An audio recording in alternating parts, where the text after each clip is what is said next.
ওম শান্তি 23 নৱেম্বৰ 2021 বৰ্ষ প্ৰাতঃ মুৰলী বাবাৰ মহাবাক্য। মৰমৰ সন্তানসকল, এই নাটকত তোমালোক নায়ক নায়িকাৰ ভূমিকা পালন কৰোঁতা হোৱা। গোটেই কল্পত তোমালোকৰ নিচিনা মুখ্য ভূমিকা আৰু কাৰোৰেই নাই। প্ৰশ্ন: মনুষ্যৰ পৰা দেৱতা হোৱাৰ পৰীক্ষাত কোন উত্তীৰ্ণ হ'ব পাৰে? উত্তৰ: যিয়ে পিতাক অনুসৰণ কৰি পিতাৰ সমান পবিত্ৰ হয়, তেওঁলোকে এই পৰীক্ষাত উত্তীৰ্ণ হ'ব পাৰে। 21 জন্মৰ বেহদৰ উত্তৰাধিকাৰ পোৱা যায়, গতিকে নিশ্চয় কিছু পৰিশ্ৰম কৰিব লাগিব। এতিয়া যদি পৰিশ্ৰম নকৰা তেন্তে কল্পান্তলৈ নকৰিবা, তেতিয়া উচ্চ পদ কেনেকৈ পাবা? পবিত্ৰ হ'লে তেতিয়া ভাল পদ পাবা, নহ'লে শাস্তি খাব লাগিব। ওম শান্তি। মৰমৰ আত্মিক সন্তানসকলৰ সৈতে বাবাই সন্মুখত বাৰ্তালাপ কৰি আছে।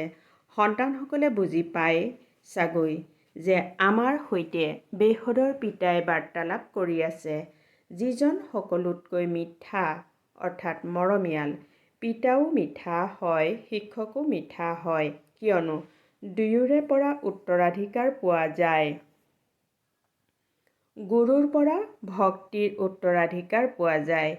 ইয়াততো এজনৰ পৰাই তিনিওটা পোৱা যায়। আনন্দিতও হয়। তোমালোক তেওঁৰ সন্মুখত বহি আছা। তোমালোকে জানা বেহদৰ পিতা যাক পতিত পাৱন বুলি কোৱা হয়, তেওঁৱেই মনুষ্য সৃষ্টিৰ বীজৰূপ হয়। সেই বীজ হৈছে জড়। এয়া হৈছে চৈতন্য। এওঁক সত্য, চৈতন্য, আনন্দ স্বৰূপ বুলি কোৱা হয়। আকৌ তেওঁৰ মহিমাও আছে। তেওঁ জ্ঞানৰ সাগৰ হয়, কিন্তু তেওঁৰ পৰা কি জ্ঞান পোৱা যায়, এয়া কোনেও গম নাপায়। তোমালোকে জানা, যিসকলক পিতাই জ্ঞান দি আছে, তেওঁলোকে ভক্তিমাৰ্গত এওঁৰ ইমান মন্দিৰ নিৰ্মাণ কৰে, শাস্ত্ৰ আদি ৰচনা কৰে।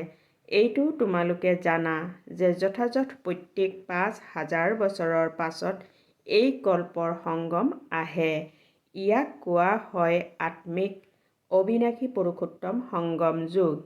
এনেয়েতো উত্তম পুৰুষ বহুতেই আছে, কিন্তু তেওঁলোক এটা জন্মত উত্তম পুৰুষ হয়, আকৌ মধ্যম কনিষ্ঠ হৈ যায়। এই লক্ষ্মীনাৰায়ণক চোৱা, কিমান উত্তম পুৰুষ। এওঁলোক হ'ল পুৰুষোত্তম আৰু পুৰুষোত্তমণি। দুয়োকে এনেকুৱা উত্তম কোনে কৰি তুলিলে? গায়ন কৰা হয় উচ্চতকৈও উচ্চ ভগৱান। তেওঁ ওপৰত থাকে। মনুষ্য সৃষ্টিত উচ্চতকৈও উচ্চ হৈছে এই বিশ্ব মহাৰজা মহাৰাণী। উচ্চতকৈও উচ্চ ভাৰতত ৰাজত্ব কৰিছিল। এতিয়া সেই ৰাজ্য তেওঁলোকে কেনেকৈ পালে, এইটো কোনেও গম নাপায়।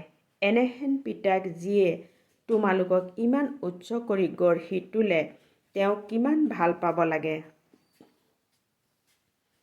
তেওঁৰ মতত চলিব লাগে। এনেকুৱা উচ্চ বিশ্বৰ মালিক কৰি তোলোতা পিতাই কিমান সাধাৰণ ৰীতিৰে পঢ়ায়, এইটোও তোমালোকে জানা যে বেহদৰ পিতা ভাৰতলৈ আহে, শিৱ জয়ন্তীও পালন কৰে, ভাৰতক আহি স্বৰ্গ কৰি গঢ়ি তোলে। এতিয়া স্মৃতি উদয় হৈছে যে আমি স্বৰ্গবাসীসকলে 84 জন্ম ভোগ কৰি নৰকবাসী হৈছোঁ। আকৌ বাবা আহিছে স্বৰ্গবাসী কৰি তুলিবলৈ। এতিয়া পিতাই কয়, মোক স্মৰণ কৰা, তেতিয়া তোমালোক আত্মা তমোপ্ৰধানৰ পৰা সতোপ্ৰধান হ'বা। সতোপ্ৰধান নোহোৱাকৈ কোনেও উভতি যাব নোৱাৰে, নহ'লেতো শাস্তি খাব লাগিব। শাস্তিও আত্মাই পায় নহয় জানো? গৰ্ভ কাৰাগাৰত শৰীৰ ধাৰণ কৰাই আকৌ শাস্তি দিয়ে। সন্তানসকলে বহুত দুখ ভোগ কৰিবলগীয়া হয়। ত্ৰাহি ত্ৰাহি কৰে, কয় পুনৰ পাপ নকৰোঁ। তোমালোক সন্তানসকলতো গৰ্ভ কাৰাগাৰত যাব নালাগে, তাত গৰ্ভ মহল হয়, কিয়নো পাপ নহয়। ইয়াত ৰাৱণ ৰাজ্যত পাপ হয়, সেইবাবেতো ৰাম ৰাজ্য বিচাৰে। কিন্তু এইটো নাজানে যে ৰাৱণ ৰাজ্য কি বস্তু। যিহেতু জ্বলাই, গতিকে শেষ হৈ যাব লাগে। বাৰে বাৰে জ্বলাই মানে মৰা নাই। তেন্তে এই সকলোবোৰ কৰি লাভ কি? সেই লোকসকলে গৈ লংকা লুটি আনে। যেতিয়া এজোপা গছত বেমাৰ লাগে, অৰ্থাৎ পৰজীৱী স্বৰ্ণলতাই বেৰি ধৰে, তাকে সোণ বুলি লৈ আহে। বাস্তৱত তোমালোক এই সময়ত ৰাৱণৰ ওপৰত বিজয়ী হোৱা আৰু সোণালী যুগৰ মালিক হোৱা। আজমেৰত বৈকুণ্ঠৰ আৰ্হি তৈয়াৰ কৰিছে। এতিয়া তোমালোকে জানা যে সন্তানসকলক পুনৰ স্বৰ্গৰ মালিক কৰি তুলিবলৈ পিতা আহিছে। হীৰা মুকুতাৰ মহলত আমি ৰাজত্ব কৰিমগৈ। এতিয়া তোমালোক সন্তানসকল যোগ বলেৰে নিৰ্বিকাৰী শত্ৰুপ্ৰধান হোৱা। আত্মা সম্পূৰ্ণ নিৰ্বিকাৰী হৈ আকৌ শান্তিধামলৈ গুচি যাব। তাত দুখৰ কথা নাই। পিতাই বুজাইছে, এই নাটকত তোমালোকৰ সকলোতকৈ শ্ৰেষ্ঠ নায়ক নায়িকাৰ মুখ্য ভূমিকা আছে। ৰাজ্য লোৱা আৰু হেৰুওৱা, এয়া খেল। নায়ক নায়িকা হৈছে তোমালোক। নায়ক নায়িকাৰ অৰ্থ হৈছে মুখ্য ভূমিকা পালন কৰোঁতা। তোমালোক সোণালী যুগত পবিত্ৰ গৃহস্থ আশ্ৰমত আছিলা। লৌহ যুগত হৈছে অপবিত্ৰ গৃহস্থ ব্যৱহাৰ। এতিয়া বাবাই সোণালী যুগলৈ লৈ যাব। তাত লক্ষ্মীনাৰায়ণ সূৰ্যবংশীসকলৰ ৰাজত্ব হ'ব। তেওঁলোকে পুনৰ জন্ম লৈ চন্দ্ৰবংশীত আহিব, বৃদ্ধি হৈ গৈ থাকিব। এতিয়া কিমান কোটি হৈ গ'ল। এতিয়া কয় জন্ম কমকৈ হওক। যিসকলৰ এটি দুটি সন্তান থাকিব, তেওঁলোকে জানো বন্ধ কৰিব? এতিয়া তোমালোকেতো জনাই দিব পাৰা যে জনসংখ্যা কম কৰা এইটোতো পিতাৰ ওপৰত। পিতাই জানে মনুষ্য অধিক হ'লে তেতিয়া মৰিব। মই আহিছোঁ সকলোকে নাশ কৰি এক ধৰ্ম প্ৰতিষ্ঠা কৰিবলৈ। তাত 9 লাখ জনসংখ্যা হ'ব। সুমন্ত অৰ্থাৎ যাদু হ'ল, নহয় জানো? কলিযুগ ৰূপী ৰাত্ৰি পুৰা হৈ দিন আৰম্ভ হৈ যাব। জন্ম নিয়ন্ত্ৰণত কিমান খৰচ কৰে? পিতাৰ কোনো খৰচ নাই। প্ৰাকৃতিক দুৰ্যোগ হ'ব, সকলো নাশ হৈ যাব। নাটকত নিৰ্ধাৰিত হৈ আছে। এই লোকসকলে যি পৰিকল্পনা কৰি আছে, সেয়াও নাটকত নিৰ্ধাৰিত হৈ আছে। ইউৰোপবাসী যাদৱ, ভাৰতবাসী কৌৰৱ আৰু পাণ্ডৱ। তেওঁলোক সকলো এফালে এইফালে দুই ভাই ভাই। ভাৰতত ভাতৃসংঘ হয়। এই ভাতৃসংঘ কলিযুগৰ। তোমালোক এতিয়া তাৰ পৰা সংগমত ওলাই আহিছা। কৌৰৱ আৰু পাণ্ডৱ একেখন ঘৰৰেই আছিল। আত্মা আচলতে ভাই ভাই হয়।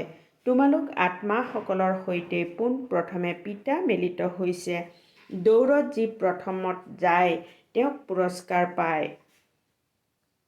তোমালোকৰ হ'ল স্মৃতিৰ দৌৰ। এতিয়া কোনো শাস্ত্ৰত নাই। পিতাই কয় মোৰ সৈতে যুগযুক্ত হৈ থাকা। এই যুগৰ যাত্ৰা এই সময়তহে হয়। এই যাত্ৰা অন্য কোনেও শিকাব নোৱাৰে। সত্য যুগত আত্মিক যুগো নাথাকে, পাৰ্থিৱ যুগো নাথাকে। তাত দৰকাৰেই নাই। এই সময়ত তোমালোকৰ বুদ্ধিত ধাৰণ হয়। নাটকত এটি এটি ছেকেণ্ডৰ কৰ্মকাণ্ড বুজোৱা হৈছে। ইয়াক স্বদৰ্শন চক্ৰ বুলি কোৱা হয়। বাস্তৱত স্বদৰ্শন চক্ৰধাৰী এতিয়া তোমালোক হোৱা। 84 জন্মৰ অথবা সৃষ্টিচক্ৰৰ জ্ঞান তোমালোকৰ আছে। স্ব মানে আত্মা। আত্মাৰ এই জ্ঞান আছে। গতিকে এতিয়া তোমালোক সন্তানসকল স্বদৰ্শন চক্ৰধাৰী হৈছা। মই তোমালোকক কম, আত্মিক সন্তানসকল, স্বদৰ্শন চক্ৰধাৰী ব্ৰাহ্মণ কুলভূষণ। এই শব্দবোৰৰ অৰ্থ কোনো নতুনে বুজিব নোৱাৰে। এই অলংকাৰ তোমালোকক নিদিয়ে, কিয়নো তোমালোকৰ ভিতৰত কোনোবা আঁতৰি গুচি যায়। এতিয়া তোমালোকৰ বুদ্ধিত 84 চক্ৰ আছে। এতিয়া প্ৰথম নম্বৰত যাম। প্ৰথমে ঘৰলৈ গৈ আকৌ দেৱতা হ'ম, পাছত ক্ষত্ৰিয়, বৈশ্য, শূদ্ৰ হ'ম। কিমান বোধ শক্তিৰ কথা। ইমানখিনিও যদি কোনোবাই স্মৰণ কৰে তেতিয়াও অতি সৌভাগ্যৰ কথা। বাকী অলপ সময় আছে, আকৌ আমি স্বৰ্গলৈ যাম। বাকী শাস্ত্ৰবোৰতো বহুত মুখৰোচক কথা লিখি দিছে। কৃষ্ণ যি সকলোৰে মৰমৰ হয়, তেওঁৰ বাবেও লিখি দিছে যে সৰ্পই দংশন কৰিলে এইটো হ'ল কৃষ্ণ। ৰাধাতকৈও মৰমৰ হয়, কিয়নো মুৰুলী বজায়। এয়া বাস্তৱত হৈছে জ্ঞানৰ কথা। তোমালোক এই সময়ত হৈছা জ্ঞান জ্ঞানেশ্বৰী। আকৌ পঢ়ি ৰাজেশ্বৰী হোৱা। এয়া হৈছে লক্ষ্য উদ্দেশ্য। তোমালোকক কোনোবাই সোধে ইয়াৰ উদ্দেশ্য কি, অৰ্থাৎ এই সংস্থাটিৰ উদ্দেশ্য কি? তেতিয়া ক'বা মনুষ্যৰ পৰা দেৱতা হোৱা। আমিয়েই সেই দেৱতা আছিলোঁ। 84 জন্মৰ পাছত শূদ্ৰ হ'লোঁ। এতিয়া পুনৰ ব্ৰাহ্মণ হৈছোঁ। আকৌ দেৱতা হ'মগৈ। পঢ়াওঁতাজন হৈছে জ্ঞানৰ সাগৰ পৰমাত্মা কৃষ্ণ নহয়। এই ৰাজযোগ কোনেও শিকাব নোৱাৰে। তোমালোকে কোৱা, বাবা, আমি কল্পই কল্পই আহি আপোনাৰ পৰা ৰাজ্য ভাগ্য লওঁ। এইটোও তোমালোকে জানা। এই ভয়ানক মহাভাৰতৰ যুদ্ধৰ দ্বাৰাহে স্বৰ্গৰ দ্বাৰ মুকলি হ'ব। বাবা আহি ৰাজযোগ শিকায়, তেন্তে নিশ্চয় স্বৰ্গ লাগে। নৰক নাশ হোৱা উচিত। এই ভয়ানক মহাভাৰতৰ যুদ্ধৰ বিষয়ে শাস্ত্ৰত আছে। অৰ্থাৎ কাঁহ মাৰিলে। এয়া কোনে কাঢ়িলে? শিৱ বাবাই নে ব্ৰহ্মা বাবাই? ব্ৰহ্মা বাবাই। এয়া কৰ্মভোগ। অন্তলৈকে হৈ থাকিব। যেতিয়ালৈকে সম্পূৰ্ণ হৈ যাব তেতিয়া এই শৰীৰো নাথাকিব। তেতিয়ালৈকে কিবা নহয় কিবা হৈ থাকিব। ইয়াক কৰ্মভোগ বুলি কোৱা হয়। সত্য যুগত কৰ্মভোগ নাথাকে, কোনো বেমাৰ আদি নহয়। আমি সৰ্বদা স্বাস্থ্যৱান সম্পত্তিমান হওঁ। সৰ্বদা হৰ্ষিত হৈ থাকে, কিয়নো বেহদৰ পিতাৰ পৰা উত্তৰাধিকাৰ পোৱা যায়। আকৌ আধা কল্পৰ পাছত দুখ আৰম্ভ হয়। সেয়াও যেতিয়া ভক্তি ব্যভিচাৰী হৈ যায়, তেতিয়া দুখ বেছি হয়। তেতিয়া ত্ৰাহি ত্ৰাহি কৰে, আকৌ বিনাশ হয়। এতিয়া তোমালোকে সন্মুখত শুনা, গতিকে কিমান মজা লাগে। জানা যে এওঁ আমাৰ সঁচা পিতা, সঁচা শিক্ষক, সঁচা সদ্গুৰু হয়। এই মহিমা এজন নিৰাকাৰ পিতাৰেই হয়। তেওঁ হৈছে উচ্চতকৈও উচ্চ ভগৱান। সেইজন পিতাক স্মৰণ কৰা, তেতিয়া উচ্চ পদ পাবা। এয়া কোনো সাধু সন্ত মহাত্মাটো আসনত বহি থকা নাই, কেতিয়াও চৰণত পৰিবলৈও নিদিয়ে। পিতাই কয়, মই তোমালোকৰ একান্ত বাধ্য সেৱক। মোৰ ভৰি ক'ত আছে? তোমালোকে কাৰ আগত মূৰ দোৱাবা? বহুত গৰুৰ আগত মূৰ দোৱাওঁতে তোমালোকৰ কপালেই ক্ষয় গৈছে। ভক্তি মাৰ্গত যিবোৰ হয় সেয়া জ্ঞান মাৰ্গত হ'ব নোৱাৰে। ভক্তি মাৰ্গত কয়, হে ৰাম। পিতাই কয়, ইয়াত কোনো আৱাজ অৰ্থাৎ শব্দ কৰিব নালাগে। নিজক আত্মা বুলি বুজি গুপ্ত পিতাক স্মৰণ কৰিব লাগে। হে শিৱ বুলিও ক'ব নালাগে। তোমালোক আৱাজৰ সিপাৰে যাব লাগে। সন্তানসকলৰ ভিতৰি পিতাৰ স্মৃতি থাকে। আত্মাই জানে যে এওঁ আমাৰ বাবা হয়। তোমালোকে ভিতৰি গুপ্তভাৱে স্মৰণ কৰিব লাগে। ইয়াক অজপা অৰ্থাৎ শব্দৰহিত জপ বুলি কোৱা হয়। জপ কৰিব নালাগে। মালা মনৰ ভিতৰতে ঘূৰোৱা অৰ্থাৎ জপা বা বাহিৰতে ঘূৰোৱা কথা একেটাই। ভিতৰত ঘূৰোৱাটো কোনো গুপ্ত নহয়। গুপ্ত কথা হ'ল নিজক আত্মা বুলি বুজি পিতাক স্মৰণ কৰা। সেয়া শিৱ বাবা, এয়া প্ৰজাপিতা ব্ৰহ্মা। তোমালোকে দ্বৈত ইঞ্জিন পাইছা অলংকৃত হ'বলৈ। এওঁৰ আত্মাও অলংকৃত হৈ আছে। আকৌ সকলো নিজৰ পিতাৰ ঘৰলৈ যাবগৈ। তাৰ পৰা আকৌ শহুৰৰ ঘৰ বিষ্ণুপুৰীলৈ আহিব। এয়া হ'ল দ্বৈত পিতাৰ ঘৰ, অলৌকিক। সেয়া লৌকিক, আনখন পাৰলৌকিক। এই অলৌকিক পিতা কোনেও নাজানে। সেইবাবে কয়, এই দাদাক কিয় বহুৱাইছে? এইটো কোনেও গম নাপায় যে এইটো শৰীৰৰ দ্বাৰা পৰমাত্মাই পঢ়ায়। এওঁ বহুত জন্মৰ অন্তত পূজ্যৰ পৰা পূজাৰী হৈছে, ৰজাৰ পৰা ভিকহু হৈছে। বাবাই বুজায়, এই শৰীৰত মই প্ৰৱেশ কৰোঁ, তথাপিও কাৰো বুদ্ধিত ধাৰণ নহয়। মন্দিৰত ষাঁড় গৰু ৰাখি দিছে। এতিয়া শংকৰটো হ'ল সূক্ষ্ম বতন বাসী। সূক্ষ্ম বতনত ষাঁড় আদিতো নাথাকে। ষাঁড় অৰ্থাৎ পুৰুষ। ভাগীৰথক পুৰুষ দেখুওৱা। মনুষ্যটো একেবাৰে অবুজ হৈ গৈছে। পিতাই কয় ৰাৱণে অবুজ কৰি দিলে, নিজেই কয় যে ৰাম ৰাজ্য লাগে। এতিয়া ৰাম ৰাজ্যটো সত্যযুগত হয়, কলিযুগত হৈছে ৰাৱণ ৰাজ্য। ৰাম আৰু ৰাৱণ ভাৰতত থাকে। শিৱ জয়ন্তীও ভাৰতত পালন কৰে, ৰাৱণ জয়ন্তীও পালন নকৰে, কিয়নো শত্ৰু হয়। জয়ন্তী সেইসকলৰ পালন কৰে যিয়ে সুখ দিয়ে। এতিয়া শিৱ বাবা আহি জ্ঞান শুনায় আৰু ৰাৱণৰ ওপৰত বিজয় কৰি তোলে। এতিয়া তোমালোকে জানা ৰাৱণ কি বস্তু, কেতিয়া আহে, সঠিক হিচাপ শুনোৱা হয়। এই কথাবোৰ ভালদৰে ধাৰণ কৰা, পাহৰি নাযাবা। জ্ঞান সাগৰৰ ওচৰলৈ ডাৱৰ আহি আছে।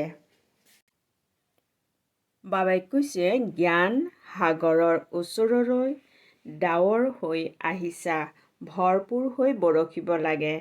ধাৰণা বহুত ভাল হ'ব লাগে। ইয়াত তোমালোক সন্মুখত বহি আছা। অনুভৱ হয় আমি বেহুদৰ পিতাৰ সন্মুখত ঘৰত বহি আছোঁ। ব্ৰাহ্মণ কুলভূষণো আছে, মম্মা বাবাও আছে। বাবাই আমাক শিক্ষকৰ ৰূপত পঢ়াই আছে। সদ্গুৰুৰ ৰূপত লগত লৈ যাব। সেই গুৰুসকলে লৈ নাযায়। গুৰুৰ কাম হ'ল শিষ্যসকলক লগত লৈ যোৱা। বাস্তৱত তেওঁলোক শিষ্যও নহয়, অৰ্থাৎ অনুগামীও নহয়। তেওঁলোক সন্ন্যাসী, তেওঁলোক গৃহস্থী। তেন্তে শিষ্য অনুগামী কেনেকৈ হ'ল? তোমালোকে শিৱ বাবাকো অনুসৰণ কৰা, ব্ৰহ্মা বাবাকো অনুসৰণ কৰা। যেনেকৈ এওঁ হয় তোমালোকো হোৱা। আমি আত্মা পবিত্ৰ হৈ বাবাৰ ওচৰলৈ গুচি যাম। বাবাই কয় মামেকম স্মৰণ কৰা, অৰ্থাৎ পৰমাত্মাক স্মৰণ কৰা। সঁচা অনুগামী তোমালোক হোৱা। পিতাই কয় মই আহিছোঁ তোমালোকক লৈ যাবলৈ। এতিয়া জ্ঞান চিতাত বহা, তেতিয়া লৈ যাম। সত্যযুগত লক্ষ্মীনাৰায়ণৰ ৰাজ্য আছিল। সেই সময়ত অন্য সকলো ধৰ্ম শান্তিধামত আছিল। এই কথাবোৰ বৰ সহজ। বাবাৰ অনুগামী হোৱা। যিমান পবিত্ৰ হ'বা ভাল পদ পাবা, নহ'লে শাস্তি খাব লাগিব। যাবতো নিশ্চয় লাগিব। 21 জন্মৰ উত্তৰাধিকাৰ পোৱা যায়। গতিকে কিয়নো পৰিশ্ৰম কৰিব নালাগে? এতিয়া যদি পৰিশ্ৰম নকৰা তেন্তে কল্পান্তৰলৈ নকৰিবা। তেতিয়া উচ্চ পদ কেনেকৈ পাবা? এয়া বিশাল অসীমিত ক্লাছ। এটাই পৰীক্ষা, মনুষ্যৰ পৰা দেৱতা হ'ব লাগে। ভাল বাৰু। অতি মৰমৰ কল্পৰ পাছত পুনৰাই লগ পোৱা সন্তানসকলৰ প্ৰতি মাতা পিতা বাপ দাদাৰ স্নেহপূৰ্ণ স্মৰণ আৰু সুপ্ৰভাত। আত্মিক পিতাৰ আত্মিক সন্তানসকলক নমস্কাৰ। ধাৰণাৰ বাবে মুখ্য সাৰ নম্বৰ 1। এজন পিতাৰ সঁচা অনুগামী হৈ পূৰা পবিত্ৰ হ'ব লাগে। 21 জন্মৰ উত্তৰাধিকাৰ লোৱাৰ পুৰুষাৰ্থ কৰিব লাগে।